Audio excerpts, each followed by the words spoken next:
भारत में इलेक्शन चल रहे हैं। इलेक्शन में बहुत सारी बातें होती हैं, बहुत सारी बातें हमने सुनी, इवन न्यूक्लियर की भी सुनी। अब मैं पहले भी इस पे जब इनके आर्मी चीफ ने न्यूक्लियर की बात की थी तो हमने कहा था कि जिसके पास न्यूक्लियर कैपेबिलिटी होती है वो समझदारी की बात ही होती है कि उस कैपेबिलिटी को इस्तेमाल करने की बात नहीं की जाती। आप बात करते हैं दिवालियों पे चलाने के लिए नहीं रखा, तो जब बात मुल्क की दिफा और सलामती की आती है तो हर किस्म की कैपेबिलिटी इस्तेमाल होती है और पाकिस्तान भी हक रखता है कि हर किस्म की कैपेबिलिटी इस्तेमाल करेगा। इसमें आपको कोई शक नहीं रहना चाहिए। अगर आपका दिल है तो आजमा लें, लेकिन फिर 27 फरवरी की हमारी नौशहरा स्ट्राइक और फिर उसके बाद अपने गिरने वाले जहाज़ों का हिसाब भी ज़हन में रखें और नताइज भी ज़हन में रखें।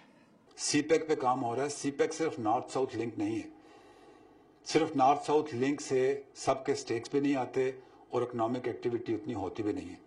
उसके लिए बहुत ज़रूरी है कि उसमें ईस्ट वेस्ट लिंक भी हो ताकि पाकिस्तान की जो रसाई है वो सेंट्रल एशियन रिपब्लिक्स तक जाए।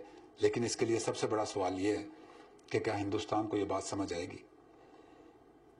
ईस्ट वेस्ट लिंक के लिए सबसे पहली बात यह है कि हमारे आपस के तनाज़ात हल होना चाहिए और उसमें सबसे ऊपर कश्मीर है। तो हिंदुस्तान को चाहिए कि अगर वो वाकई अमन के लिए सिंसियर है, खित्ते में अमन के लिए सिंसियर है, तो आए, टेबल पे बैठे हैं, हमारी गवर्नमेंट से बात करें, डिस्कस करें, कश्मीर के मसले को हल करें, अमन लेके आए, अफगानिस्तान में अमन हो। जब अमन होगा तो फिर तरक्की भी होगी।